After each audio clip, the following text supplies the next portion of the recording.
Hello everyone and welcome to another episode of the BirDie Golf Club Podcast, where golf chat meets great company. Wherever you're listening from, whether that be on the way back home after a great round, ready to tell your family and friends all about it, or whether right now you're listening, soaking in a bubble bath, trying to forget the memories of a 95. I'm glad you're here and welcome. This week, we have a fantastic guest on the podcast. And you know what? I know I say that every single week, and some weeks you may not agree with me. But this week, it may be somebody that you're not aware of, but it's somebody that I've had the real privilege of being able to have many chats with, and learn more about their life as time's gone by. And this week I got to have a proper sit down and a conversation with the great person that is Fraser Morley. Fraser is the head pro, sort of all singing, all dancing head pro of Seaford Head Golf Course. And if you listen to this podcast, you know how much I love Seaford Head Golf Course. And I think beyond just being one of my favourite places to play golf and a place you should all try and get to, it's also more. It means something else as well, that course, and the people that run it, people like Fraser and the greenkeeping staff there and all the staff that work there, because it is a proper public golf course, publicly owned, council owned, but just doing an incredible job of maintaining a high level of golf all year round and making it affordable for all. A junior membership up until the age of 18 is completely free. We talk about it in the podcast and the knock-on effects that's going to have. You know, when I think of my son, when he's old enough to have a membership, I think of the kids of Seaford and surrounding areas that have somewhere to go and somewhere to learn this beautiful game. And I know that the junior program and everything like that is incredibly important to Fraser. And not only that, his golfing story itself is enjoyable to listen to. Former long drive competitor, has some great stories on that, and also just his rise in the game of golf and where it all started for him, and why he wanted to get involved in Seaford Head Golf Course and how long he's been there as well. So I hope you really do enjoy this episode. I greatly enjoy going to visit Fraser, and it won't be the last time that we collaborate together, whether it be on the podcast, on the Instagram channels, wherever it may be. So sit back and relax and enjoy that. And if you haven't already, make sure you hit the follow button on whatever podcast platform you're listening to, or subscribe if you're watching on YouTube for the first time, because it just really helps out, and I'd really, really appreciate it. Head over to the Instagram account, BirDie Golf Club Podcast, to keep up to date with all things BirDie Golf Club Podcast. And that's it from me this week. That's it from me, I think. I don't think there's anything really to report in the world of golf. I guess don't be conned like my brother-in-law was, by thinking that Rory McIlroy said he was never going to play in America again. That is AI at its finest. But, you know, people are starting to be conned by it. But no, Rory will indeed pick up his sticks in the States yet again in 2026. So don't worry, everyone. That was just a fake AI video. Anyway, let's get to the chat with Fraser. We're here now, which is good.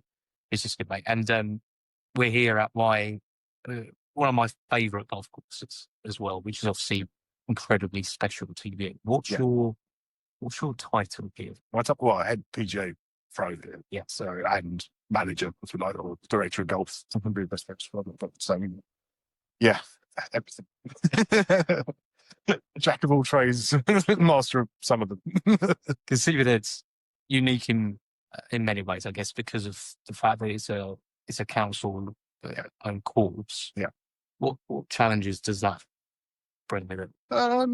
Not that many, really. I mean, because we've been here so long, and I've been here just over 20 years, and the head green kid's been here longer than I have, and we generally know what we're doing for the most part. So they lead us to it to get on with our jobs, and it's been successful building since we did the new clubhouse, etc. And the course has just come on leaps and bounds, certainly over the last 3 or 4 years since Song's taken over. And yeah, it's a lot easier challenge when you've got a great golf course as well. Yeah. So as far as trying to keep, finances ticking along, but also keeping it reasonable for everybody to play here, to keep the costs, for a lot more people to play, then that's really the only challenge we have, is balancing the books and making sure everybody has a good product to use. Yeah. Yeah, because I think for value, it's unbelievable for value, isn't it? When you can get Twilight Round in the summer for 22. Yeah, 22 pounds. So I was listening to another podcast today, and it was talking about how in Spain and America at the moment, weekend rounds of golf are costing people 250. Yeah. For a course equivalent. Yeah. To what we have here in Seaford Head. Yeah. But you can also understand why those courses are doing it, and it must be, I guess, somewhat appealing to you, like you said, because you've got a balance as well to look sometimes at those models and think, could we double our prices and still be busy? Depends on what their model is. I mean, we have a model where you've got a good membership. Mm-hmm. We've got a lot of visitors, obviously, from all over the country, and we also have a lot of societies. Mm-hmm. But we try and balance that out across the board, and that keeps the prices even for everybody, rather than be, if you're a members club, then the majority of your income comes from membership. So you'll find that those memberships are much more expensive. Yeah. Or if you're a resort course, then it comes purely from green fees. So you're very reliant on visitors to come along. But then if they don't, or it rains, or you have some pretty bad weather period, that really hits your income to a certain point. By leveling it out across the three, then it keeps us in a nice balance. And it's, for the most part, it's worked really well. So there's still lots of things, lots of plans in order, and hopefully we can do a lot more with it. But again, you've still got to make it as a municipal course available to as many people as you possibly can. Now, that means you will get people that, don't play golf that often, that might come along, especially bank holidays, Good Friday, for instance.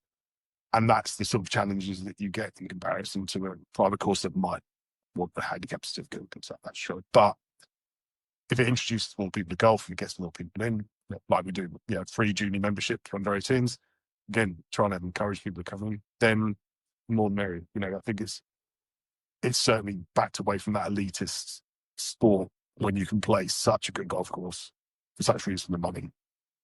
And especially if you're starting out, hopefully it inspires your people to carry on playing. Definitely. That's ultimately what we want to do. Yeah. I mean, I've got a trip with my son who's 5 now, so but had a golf club in his hand since 18 months old, loves it.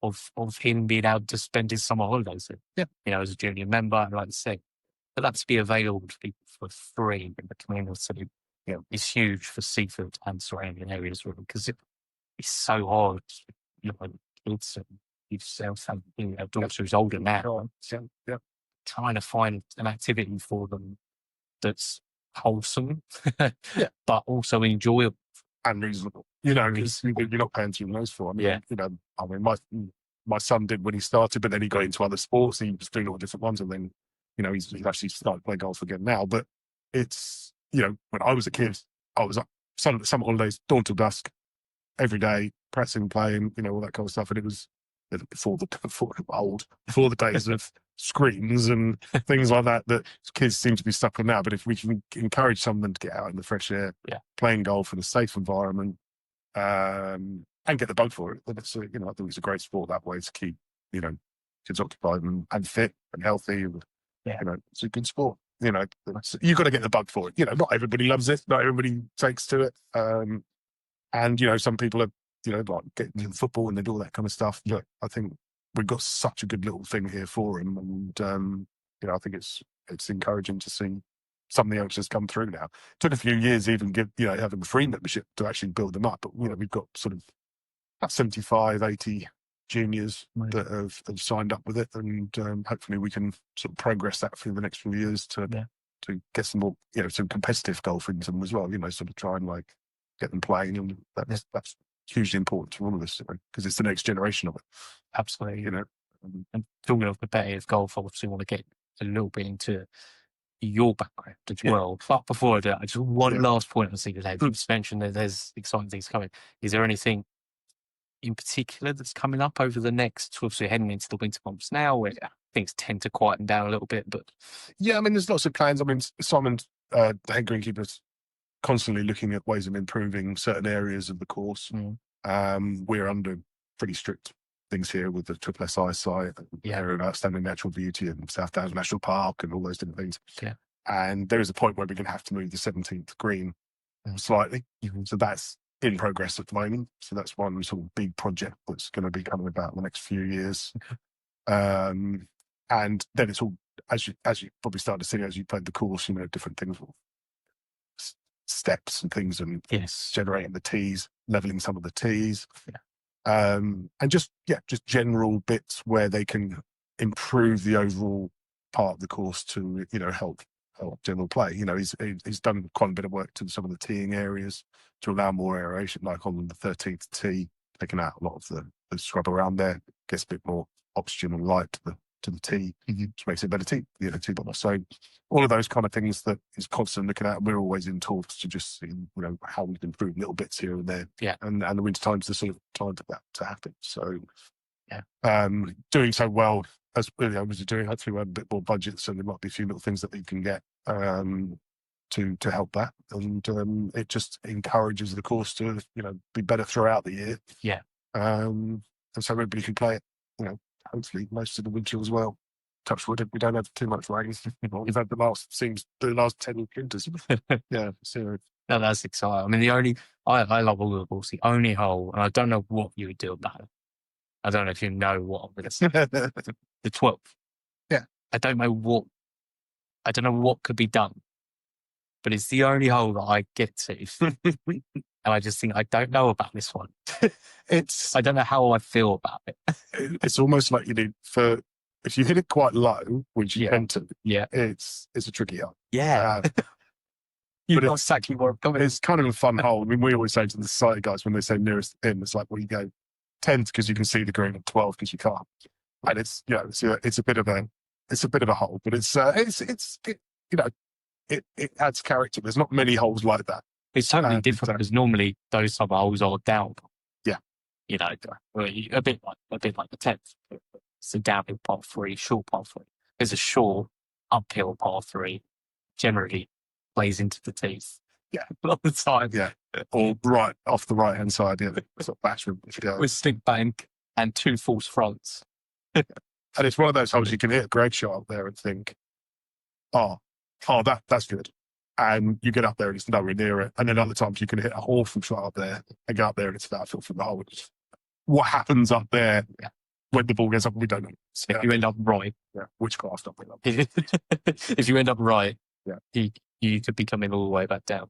Well, apparently in previous years, when you sort of go back to the stories of the 76 drought and things like that, where they were literally, if they come up short, it would roll back past the tee and be an even longer shot into that green. That's it, the tee shot. So that became, that was stories of that. But there's a little bit more there now. It does stop. It doesn't come all the way back to you. Having the shrubs around. A little bit of plays and stuff. And you know what? It's good for the legs. It's a bit of walk, It's somebody's full of legs. Keeps you fit, good for the muscles. Absolutely, it's a great approach. But getting into more about you and your golfing life. Let's go way back. Okay, let's go. I normally ask guests. First question is, when was the first memory you had of picking up a golf ball? I think the first memory I had of picking up a golf ball was about 12, I think. And that was just because my dad had some he was left-handed, which didn't help me, but he had some old clubs, shop letters, I think, going back to just sat in the garage. He never played, he hardly ever played. And I remember just swinging them around. I actually ruined them on the concrete because I didn't know what I was doing. I had plastic balls and things like that. It was just, And then didn't really think about it. And actually, my whole thing was, my dad always said to me, when I retire, we can start playing golf together. I thought, okay. Didn't really think much of it. I love watching golf. I used to watch, back in the day when Seve and all those kind of guys back in the 80s and stuff. And I always used to watch it. It was the thing. Yeah, BBC, watch the Open, watch all the Ryder Cup, all those kind of things when it was on terrestrial TV. And then kind of like a friend of mine at school just sort of was interested in doing it as well. And I live around the corner from Hillbarn Golf Club in Worth. So we thought, why not? Let's give it a go. We were about 14 at the time. We were at school. Nobody at school really played. I think it was like 2 other guys played golf. They were sort of looking at us, play golf. But and we just, and because me and him, James, we battled against each other. So we kind of like egged each other on. We got better. I got a job at the golf shop in Worthing, which was, I think it was like the first golf retail shop on the high street. Yeah. The first one was in Croydon, and then they opened one subsequently from Worthing. And so I got a Saturday job there, so that was handy. I could get golf stuff and could start to play. And we used to play, like I say, door to dust every day. And we got our first handicaps. We won the first handicap was 17. That's one. Yeah. And then got down within a couple of years to sort of 5, 6, those sort of times. And then kind of life gets in the way. Do different things, especially when you're sort of a young teenage, 17, 18, doing different stuff. And kind of, I sort of went backwards and forwards of golf for a bit. And then I got to sort of about 20 and I was sort of like, should do something really, And the opportunity came up to do my apprenticeship. I'd worked in golf. I still worked in the golf shop. I still worked at the driving range. I was still constantly playing. And then I got my assistant's job down at Halen Golf Club, which was amazing. It was stunning. It's a beautiful. It was just amazing. We could, we'd work in there 6 days a week. We were apprentices, getting pennies, but we could play every day. And, we'd work the mornings, get all the rush out of the way. And then me and Stuart Fallow, he's a pro as well. And we just going to play every day. It was just a beautiful course. Lovely clubhouse, lovely people down there. It was, I don't think I would have wished for a better apprenticeship. That's 3 years, I think. So that was sort of the next step. And then there was a sort of head assistant job back at Hillbarn, which was back in my home club kind of thing. And I went back there after my apprenticeship because it was closer to home. I had, my son was born then, so it was and I was there for 5 years. I took over the head pros job there when I was about 27. So I was quite young with the pros job. And then that was a municipal course at the time. And then it was sold privately. So it became a privately owned club, but still public access. Changed a lot in that sense of how it was worked and all that kind of stuff. And so this job came up here when I was 29. And that was it. And we've been here ever since. So I got my first head pros job on my own kind of thing. Coming over here when I was 29. I'm now slightly older. So Been here a while. I've been here a while, yeah. So and it's seen a lot of changes over the years, but it's a beautiful place. Yeah, you have to walk outside. Like, there's a lot worse places. You could work.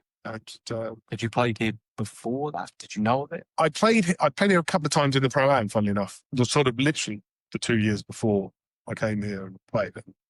When I saw the job, because I played it, I was like, I've got to give that a go. Yeah. So and I came for an interview and I was lucky enough to get the job I think probably from the experience I had at the previous municipal course, that kind of stuff. So that really helped doing, get that position here. I've seen a lot of changes over the 20 years. It's been fun, most fun. Would you say that when you stack out maybe rating out of 10, if now's a 10 of where the course sits right now, what was the course like back then? I think to be honest, a lot of people say, "Oh, it's the best I've seen it for ages." I've seen it as good, and in many different. What I would say is that, but not for the length of time during the year. Just what Simon has done, which has been fantastic, is that he's got the course. It's a lot more healthy as a product. The greens are healthy, the rest of the grass is healthy. It's taken some batterings over the last few years with different weather conditions. We've had the horrendous drought, we've had the rain, we've had puddles up. So, but because he's kept the grass so healthy and but doing little and often works and getting the course and stuff good, the consistency of the course is fantastic. And also being able to do, now he's able to get another, we've got an extra greenkeeper over the last couple of years. It's given him the time to be able to then tidy everything, all those bits up, all those sort of bits with the course. So was it just him by himself? Well, no, there was 4 of them, but when you get into the summer, it's mowing around. And originally, they were dealing with things like the salts and they were doing other outside stuff. They have to do the corner down the bottom there, right? Those kinds of things. So there's a lot and of course, you have one person on holiday. You've got 3 people trying to do the whole course at one point. That was difficult. Yeah, and so it was prioritizing things like the greens and everything else, and having that extra person has just helped him be able to just stand back and go, right, well, this thing's doing, let's get that done, and having the manpower to actually see the improvements. And that's, I think, where people sort of say, oh, it's best of us in it. It's because of all of those surrounding bits. The core side of it, I think, he's kept good all the time. But being able to do the wildflowers down on the 6th, that was an amazing kind of like, when that all bloomed, there's plans to carry that all the way down the thing. So there's all these things that aesthetically will look fantastic once they're all sort of in play. Especially because you want things to grow up now, so you don't see the houses. Yeah, I mean, ideally you want trees all the way along there, all big fence, but I just straight that tree on the right. I don't know if it's just going to guide you right back into that road, but I think as a whole, it's a beautiful place. Yeah, it's and adding those little bits, and they're all natural flowers to the area, and he's very, very good at keeping that in play a bit. So. No, I don't think it's ever been a bad course. It's never been some. I've been to some that have in that sense, but it's had its moments. It's had its troubles, like all golf courses have at particular times. But all the time I've been here, I've never gone out there and thought. It's always been, it's always been really good. So I was shocked the other day because I got to a green at the punch, and I was like, it's almost like it feels like it. They're so rare, and I was like, "Oh, they're going to be all round today," and it's understandable, we're getting towards the end of season. Oh, maybe that'll be literally one green. Yeah, I think it was. Well, it's keep up. Yeah, and that's the beauty. We let him do what he's done. Let him do his job when he needs to do it. So he's very good at looking at it and going, right, it's going to rain tonight. Let's get some, whatever they need to put down on their wetting agent or whatever on the course, and that then is leaving the person who knows how to do his job rather than be pigeonholed into, oh, you've got to do it these 2 weeks or this. He's able to do little and often. So the disruption to the golfer is really minimal. You won't turn up here and it be hollow tined and sanded across the greens at any time during the year because he keeps it little and often. The aeration is constant. And that the one you saw there was the verti draining, which is a sort of a deep one, but doesn't leave big holes in the course. And it's and it's like, and the proof is in putting with how healthy the greens actually are. To not have a course that the winter is going to be is not going to be covered in sand on the greens is just a breath of fresh air. Like I've been some golf courses that were viewed as more sort of like higher class types of memory sort of style course. And, you're playing around in the sandpit when it comes to the green, and it's just that ruins the golfing experience. It does a little bit. I mean, I think, but also, I mean, it's down to what the greens are. Well, ours are soil greens, USGA spec greens. They generally do hollow time them. They need to take the cores out, and for reasons much more I need somebody to do all the technical stuff. I think when it's in the middle of the season, it becomes frustrating. But they need to be able to get recovery. So I understand it. But then, if you're at a golf course where you're paying $2,000+ for a year, you find that frustration that little bit more. Yeah, it is what it is. It happens everywhere. It happens every year. It's part of golf, and you won't have a golf course if you don't do it. You'll be a lot more annoyed if it came to the season and the greens were awful because that process wasn't done at the particular time. It just always happens when you're going, oh, been looking forward to it. Get out there and there's holes in the green. Always happens. But I think as golfers generally we kind of like to moan a little bit. Oh yeah, everything. So it's always someone else's fault. Oh, 100%. Yeah. Which is the best excuse ever. Yep. Whether it be a dog walker, whether it was walking a bit too loud, 300 yards away. whatever it may be. No, that's it. Yeah, If playing partners upset you, you can always tell if someone's putting badly because the greens are awful. the greens are off. Yeah, if they can't get out of the bunker, it's the bunker's fault. They can't get, and it's like, well, it's a hazard. You shouldn't be in the bunker. It's like, it's all that kind of, nobody has ever walked in complained about the golf course when they've had a great round. No, it's best. It's only when they're playing badly that the course is in fault. And it's just the way it is. You could have, you could go around Augusta and, if they've played badly, of course, it's too fast. Oh my God, it's on the tenor. Yeah, exactly. Yeah. There's always some weird guy that, that's just the nature of it. This episode is brought to you by ShotScope, the golf tech that actually helps you play better. Whether it's their rangefinders, GPS watches, or stat tracking sensors, everything's built to give you real insights into your game without the faff. I've been using ShotScope myself, and honestly, once you see where you're gaining and losing shots, it changes how you approach every single round. And you can get 15% off any order with the code BirDie Golf Club at checkout. Just head to shotscope.com, use the code, and start playing smarter. So taking it back to putting the spotlight a bit more on you with, I know you're saying about all the stuff you've done as a head pro and moving on and everything, but I know also there's been a bit more of a international sort of side of you as well that's happened through hitting balls very hard.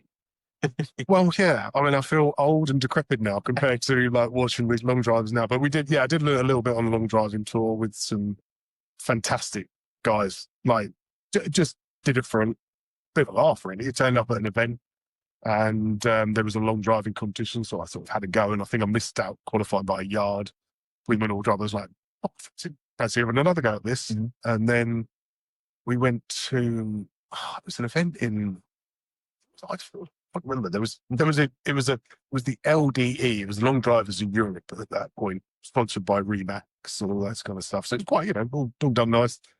And we turned up at the event, and I qualified for the Europeans down at Namanga. And I was like, oh, this is all right. I'm not bad at this. So, and from then on, to be honest, it wasn't anywhere about making any money to it. It was just great fun. Traveled the world, saw, went all of Scandinavia and America and all the different places, and met some fantastic people I'm still friends with now, and we still sort of ring each other on Facebook every so often, like taking the mickey out of each other constantly. But, what a nice bunch of guys, and we just had it. And I always sort of describe it as like 2020 cricket is to test cricket. It was all about, just smashing it as far as you can. Music on the tee, way before Liv thought it. Music on the tee, we had crowds cheering and like banter and all sorts of stuff, and good after parties and, drink now and then. But it's also a beautiful place as well. So, played sort of a lot of golf courses before, because I used to do a sort of a pro-am beforehand, and it was really good. It was really well organised back in the day, and it was really good. And you've seen, recently, people like DeChambeau come along in those. So, I mean, I was never trying to compete with the likes of the Joe Millers of this world and the Jamie Sedlowskis at that time. Was their club head speaker? You look at 150. Around that time. I know everybody's on social media now trying to get it faster and faster and faster. And Carl Bosch, he's like crazy. Crazy good. But watching those guys back then was just something else, I got up to about 135, I think. But you can compete, I think the difference because you found there was a lot of pros doing it, but there was a lot of amateur golfers that were just very, very quick. Yeah. And so you get a bit of wind in there. I mean, there was a great guy called Adam Stacey, and he was, I think he won the Europeans as well and all this sort of stuff, and did well in the Worlds before Joe sort of won it. And he was great at manipulating the ball, especially if it's windy. Right. If it was into the wind, you'd be lucky to beat him, because he could just stick up his back foot and hit this absolute, and the guys were spinning it quite a lot into the wind and struggle. Yeah. So there was so many variations in how we play, and it was all a bit, go to the gym, a bit macho, kind of like, gym buddies, but all good laugh, all great fun. And, I miss those times. I just don't think the body will take it now. I concentrate on trying to keep the ball in play and in the right direction now. It's a bit more by speed now. A bit old. You dropped off a little bit. Yeah. I mean, there's still some great seniors. Some really good senior guys out there, but still get a bit like Jeff Christensen was like one of the Yanks. He's still a simple, he's slightly older than me, but he's pretty good. Big guys. I didn't miss it. They would just miss all the faces because you see them quite regularly through the year in different parts of the world, and it's stunning. So, but, it was one of the places it took you to. It was a bit of like a pinch when it was. I think Vegas. The first time I went to Vegas, I'd go to Vegas and then Mesquite, which was that hour north of just where there's Falcon Ridge and Wolf Creek, what golf courses are, and just being there for the first time. I've been to the States before, but it was like something this, being in Vegas and being this beautiful. I mean, it was set up on the 2 American football fields, so you had all these big stands around it, and it was this whole thing, and it was just really amazing. And to be honest, I think the first event I really went to La Manga was the European ones, which was amazing. We did it in a park in Amsterdam. Wow. There was just all these varied places we turned up, somewhere in the middle of Finland. It just was stunning, like being out till all night, playing golf at midnight in Finland, Prince Brian and Sweden and all the different, just all of there wasn't really anyone. I just thought, we drove. Remember driving to Germany for one, right? We in a big camper van. Me and Dan Connick, who was sat in the back of the camper van while Adam and another guy drove us all the way to Germany and back. Just craziness. Newcastle was fantastic. The Europeans up there. All didn't go quite as far, I'd imagine. Bit colder up there. Yeah, it was good crap though. But all these different. You start forgetting them almost as how many did, and flew out to LA as well, and this guy called Phil the Power Naylor. I think I don't know if you got cease and desist from Phil Taylor, but he was what an absolute character. And we went out and stayed with him in LA, and then we drove to Vegas and did all that kind of stuff. Just you'd almost sightseeing what you do. The whole thing. The actual speed was almost sort of slight afterthought in many ways, because it was just like it was enjoying the whole thing. Yeah. But he came over actually. I played with him at Halen a few months ago. I hadn't seen him for probably 10 years. And he came out from LA with his wife, and we went down to play golf, and it was just like never been. That's a good thing. We all get together again. It's like nothing's changed. And they're a good bunch of lads. And that's the girls ones are fantastic. Yeah. Oh, I mean, just it's frightening. I need to go to another event. Just see the new technology that they've got. And, the clubs that they seem to be going quite whippy at the shafts, from what I can see. Quite like the shafts. Yeah, I saw something. I was speaking to Scotty Pell about it. He was saying that I don't fully understand the technology that he was talking about. Something to do with this CC or CCC or something with the shaft, and he was saying that his guys use like 3 times the importance of what he's comfortable using. He said, you have no idea how they know where the head is. Generation. Well, I suppose with the technology, it's probably been able to make it firmer in the shaft, so stay. Yeah. Whereas the old shafts would have just spun off. But I mean, back in the day, they were using like XXX, 3X flex shafts, and it's like I wonder if I'm not getting anything out of it. It was just so stiff. It was just ridiculous. So I've seen when I'm looking at the other guys, I've seen the shafts just flexing around. I was like, I wouldn't know where that's going. No, they almost don't seem to care. Just like throw it. Well, you get 1 in 6 in the grid, you're all right. You can generate an extra. It's all about. I think a lot of it's for social media in the sense of like, I've got the fastest swing speed, fastest ball speed, all of that sort of stuff, and you've got to get out there and do it. And I think that's where a lot of them fall down. I mean, Joe Miller did it. Joe Miller did it once, twice. I remember this with Tanny. I remember that was my first introduction to long drive. Just this guy with his biceps. Just hitting a golf ball so far. That's only because it's just he was. We always good for him, but he's again. But the way he looks and the way he's completely different. He's such a like very quiet kind of guy. Like gets up for it. Yeah. He trains so hard. He gets so many golf balls. I think he's got it. But he's a good lad. But we've seen it elevate, but obviously with Bryson's involvement in it, and people like Carl Berkshire have been good for the sport as well. It didn't look like a traditional long drive athlete. No. Generally, you'd expect like a set sort of guy. He's a big guy, but not Yeah, no, well, James said last year was the same back in the day. You know, he was an ex hockey player, but he was only tall, 12, It's fine. very strong, but very flexible. Then we always found that it was either the brutes, the big gym guys, or there was the flexible guys that just rubber bands. And they kind of would generate the same thing, but in a very different way. I reckon I was stuck in the middle. That's why I was it's like, not very flexible, not very big. It's funny because we were talking about TGL before this, where we have like the new series. I can't understand. I think it would be so beneficial to TGL why they don't bring long drive athletes in. Yeah. Why they don't? I mean, it's a bit of a hit and give. Like the whole thing is a bit. Yeah, I mean, we've seen that. Yeah. Having someone like Kevin Kisner as part of the thing is clearly because it's an entertainment product. Yeah, I think it helps get golf into like more people's lives. Yeah. You know, it's not so long winded. I mean, I love the game. Sometimes I get it.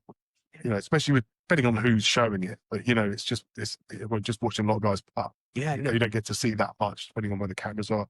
And I think it's got to go with the times. And that whole system looks great. It's great. You know, they're all a little bit robotic still. You know, they're not kind of comfortable. But they're not in cameras, are they? They're not. No, but I think you almost need to make it a pro app.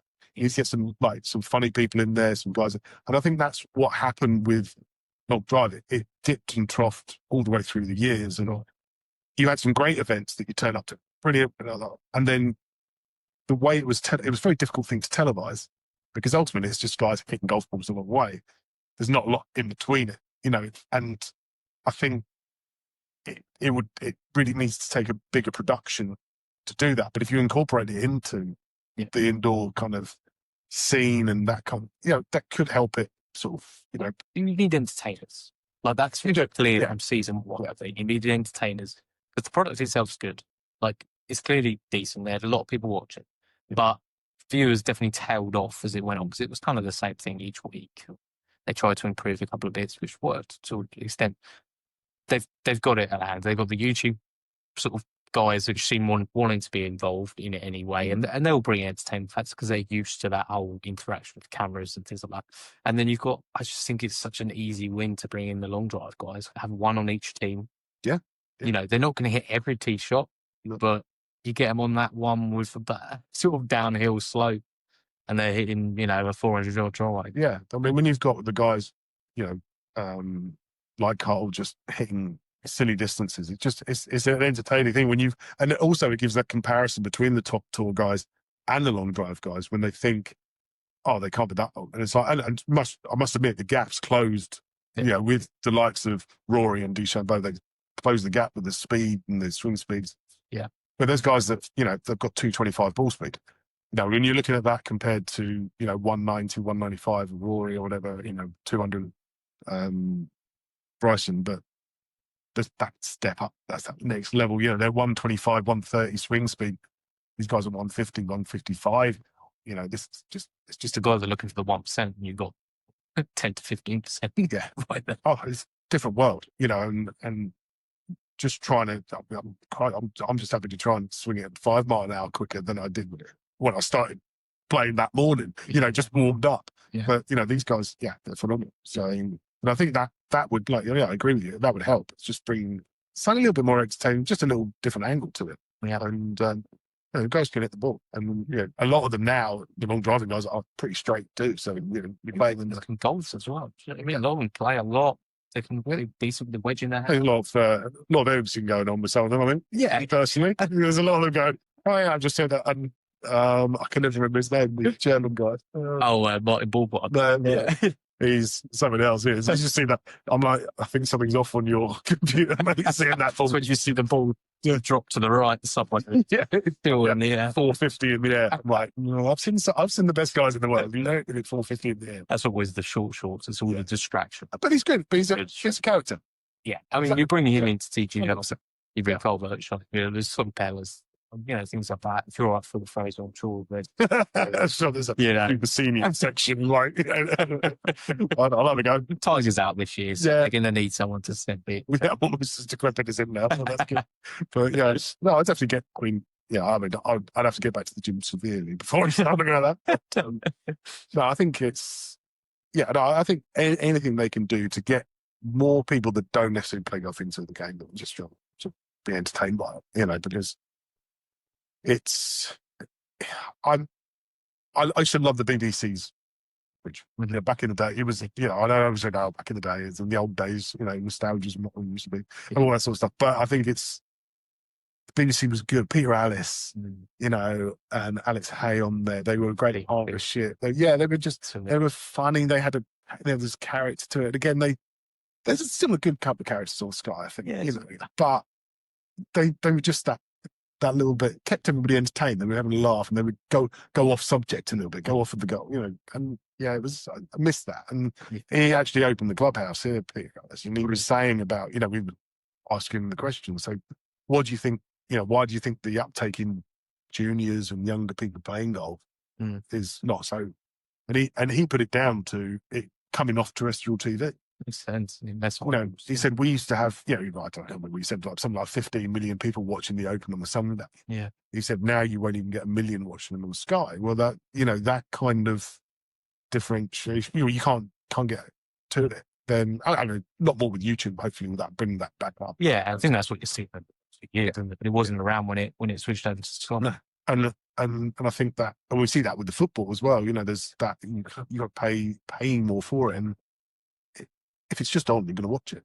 All the sports we used to watch on terrestrial TV was always there. You watch the FA Cup final, you watch all this kind of stuff.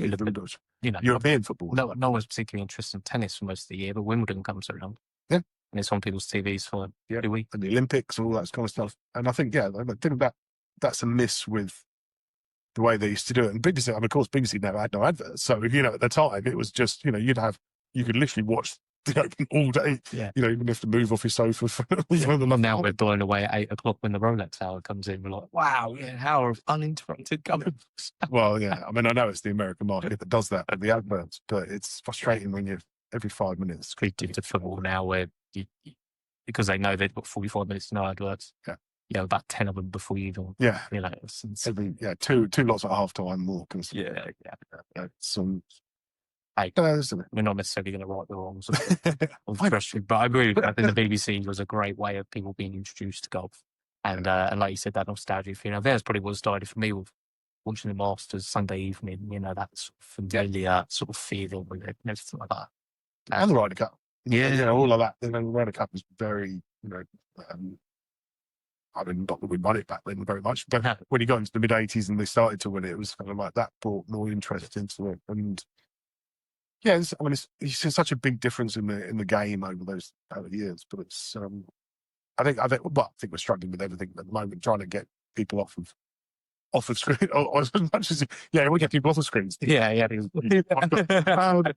you know what I mean? It's that kind of doom scrolling effort that people have. This is more like if you're interested in it, you can listen to something for a long time. Whereas, it's this whole thing of getting kids off. Well, they're searching for interest the whole time, and it's like, but then when they find them, they just watch someone else do them. And I think that's a big issue. Yeah, and I think knowing even at my mediocre level of professional golf, I was still up there summer holidays, dawn till dusk, hitting golf balls, hitting till blisters and bled, all that kind of stuff, all day, every day, to get to that level. But you can't just watch a YouTube video and pick up a golf club and go, I'm going to be a golfer. That's not going to happen. You have to put graft and you have to do it. So same with any sport. That's not going to happen. By the way. No, well, it's not. I mean, unless you're, you even look at someone like Semi back in the day. He had 1 3-iron, used to play on the beach, hit golf balls, but he did it all the way through. Extremely natural player. But it was graft that got him there, Tiger graft that got him there. He didn't watch, he was training, he was doing all that stuff. But I think it can help, don't get me wrong, and give you pointers, but you've still got to hit those golf balls. Nothing's going to give you that. It's a bit like musicians as well. It's the same thing, music. The guys thinking, they sit there all day. I knew guys that learning their chords hours in. Yeah. People think, oh, well, I can just watch it. Oh, that's how you do it. And I'm going to be as natural as those. Not going to happen, And I think that's the issue. It's a quick fix. It's a quick, kind of, this is how easy it should be. It's not. It can't. There's guys that played a lot longer than I had that are still tear their hair out because of the game. But it's an addiction designed to do that. Yeah. This episode's sponsored by Golf Escapes, the people who make booking your next golf getaway ridiculously easy. I recently stayed at East Sussex National through them, and honestly, the whole experience was spot on.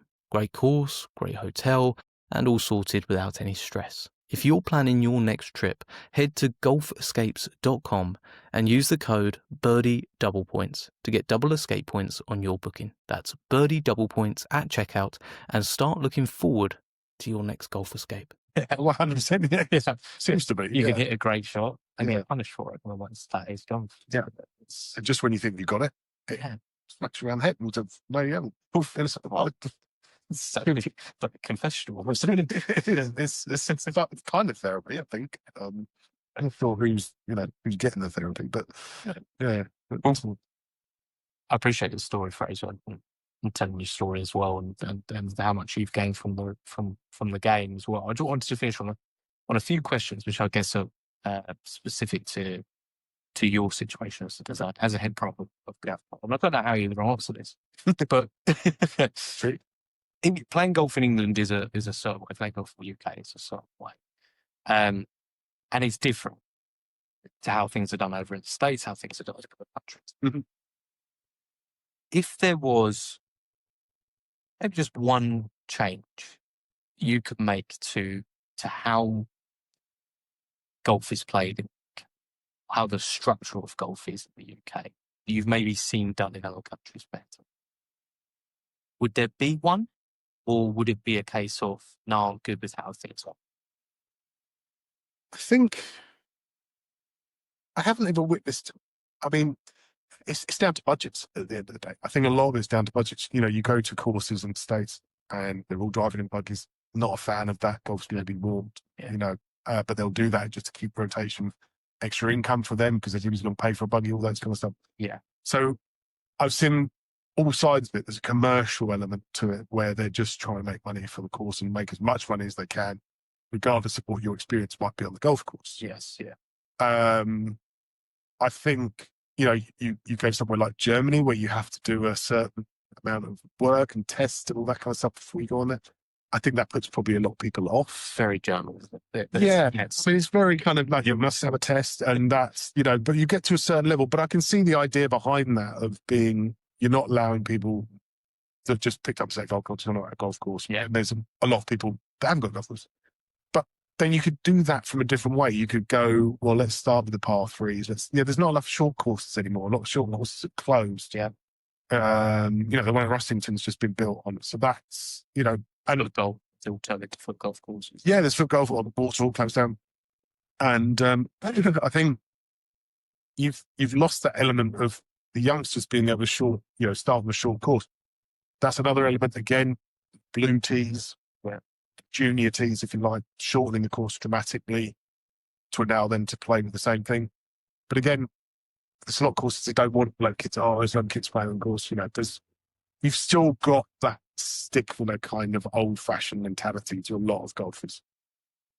Somebody might not look right on the golf course. We're part of the course. You can pretty much wear what you like. We just to say, probably best where it's wear. And also golf shoes, just for the grip, especially on the slopes. But I think there's still that snobbery to golf a little bit where, so what? I mean, I've got it on now. So, do what? So it's just clothing, I can understand it being, turning up in ragtag. It's wear something that's comfortable to play golf. Trousers that are stretchy, that's just the age. But, stretchy things that you're not, it's not the old days of, Tom Morris where they're wearing suits and 3BC, it's gone of those days. It's, they're athletes, a lot of them are athletes. Where they call them. But I think that would be something I've noticed where they're not that strict abroad on that. Yeah. There is still a lot of snobbery in this country of ways. I just see people going up there with so-and-so. Play. Yeah. Are they disturbing you? You finished playing. Around action. Yeah. Well, yeah. Things like that. It doesn't, in the whole scheme of things, it doesn't really matter. If you have rules for a tournament and there's a dress code for it, yeah, absolutely fine. You get to that level, then you do that. But if we're trying to encourage people, then I think you've got to be a little bit more relaxed. I've been guilty of it when I was the first time, because it was kind of drummed into us. That's what you wear. Well, you That's what we do. members. Yeah. So you start looking at people like that. You're like, well, if people turn up in jeans, just say, just so you know, we don't really allow jeans, but you're happy, you're welcome to play now, but maybe next time, just this way. But anyway, shorts without long socks. What's the point of wearing shorts with long socks? It's just like, we might as well just cut holes in your knees with your trousers, because that's the only air you get to, it's just ludicrous. But then you can understand, like, but then there's like a certain level of golf course where part of the traditions are part of the course. And it's understanding where that is in the grand scheme. Yeah. You know what I mean? Like, if say you got like what's it called?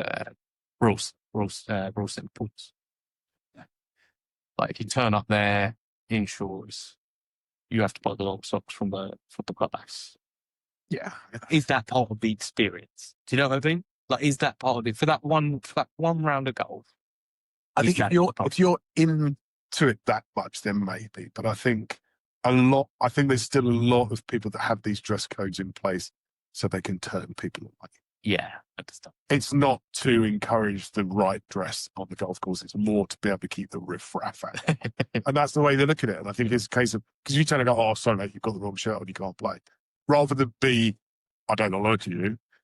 It's like, you don't play golf that much because you're not dressed correctly. But, I mean, Tiger did it. I'll Rigmore because Tiger turns up without a collar on his shirt. Yes. Now blatant collar as well. Guy's best golfer in the world. Doesn't matter. Yeah. It's there's a lot of that. I think now comes so old fashioned. So that would be the one thing that you'd want to know. Because it is kind of being implemented, but something to accelerate, essentially. Just modernising the whole thing. I think modernising the whole appearance. But that, I suppose, as that age group move out of it, and we do get a new age group into it, younger than me, I'm still I'm now funny that when it comes to golf. I remember the days of Pilates, but you still, I experienced it as a junior. I had long hair when I was 18. I got told I wasn't being renewed at the golf course because I didn't fit the ceiling. It was 4 handicap. All that. So those kind of things just get daft. I think, and I think we've got to encourage as many kids to be able to try and play as possible. Yes. Etiquette, yes. Behaviour-wise, 100%. All need to be all the fundamentals of that side of the thing. But ultimately, if you turn up with there's bigger things to worry about. Yes. So I think in certain parts of America, more relaxed in that sense. Yeah. Certain parts of Europe, they're more relaxed in that sense. But they've got their own issues. Yeah. So certainly with some golf courses, but it just needs to modernise. I don't think there's any one specific thing that I go, oh, well, in Portugal they do this, and they should do that on every course here. Because a lot of it's down to, especially in America, weather, climate. They've got, better climate than us. I was on one thing, and I know it's one of those things that's probably partner-based as well, and obviously funding-based, but if you could sort of, just go, whatever, removal, that's the new version, maybe. I just feel like halfway huts to be, just far more of them, and they need to be open. Yeah. More often. Yeah. Because you'll get to a lovely course, you think, oh yeah, I remember the halfway house, it looks really good. Yeah. And you get there, and it's shut. Inevitably, you go back this one, it's shut again. You catch it on about. Yeah. You catch on a random Wednesday at 10 in the morning, and it's open, and you're just like, the experience of it is so good, and I think it's additive to golf to have somewhere where I think one, it takes away a little bit of the rush. Yeah. Because people are more inclined to stop, and if a group play through, is what it is. That's one thing. I mean, there's a big thing on speed players, and that's the whole thing. But I agree with you. I mean, I know there's a certain course not far away from here that I used to play on a Wednesday, and it was the only day the halfway house was never open. Right. It's driving mad. Yeah, but because it's nice. It's a good place to regroup, have a little chat. I mean, golf, you walk and you talk. And it's nice, and you're also really hungry. But whereas in America, obviously, it's much easier for them to implement, and even you know, they have the cart girls or Yes. and everything like that, which is obviously very easy to implement. I'll shout out one golf course actually that I played, Hurtmore, sort of like Kent sort of. Oh, okay. And they had a chat, zooming around with the buggy and taking food out to people, drinks out to people. I think again that down, especially in this country, that's down to club budgets as well. Yeah. You know, you've got to pay someone to do that. Are you going to get enough for it? You know, I mean, we're quite a short course, as in the sense of, you know, we've done that. We used to do that at starting, but you don't get that many sales from it. You get the odd person that might do that, but I think, you know, someone really wants to. somebody really wants to sit there. We can quickly. I did. We've been going a good amount of time, and Fraser has very kindly sort of closed the club shop. But somebody is very insistent on getting tea time or a scorecard. But It's probably an emergency because that was only we've righted some wrongs that I've looked about your. I know there's way more stories you'll be able to tell. Maybe we can revisit it at some point. Late night edition. I think we need to do the 1,000-yard hole at some point. We need to put one. Yeah, do some filming out there. Yeah, exactly. But until then, Fraser, thank you very much for joining the podcast. Thank you.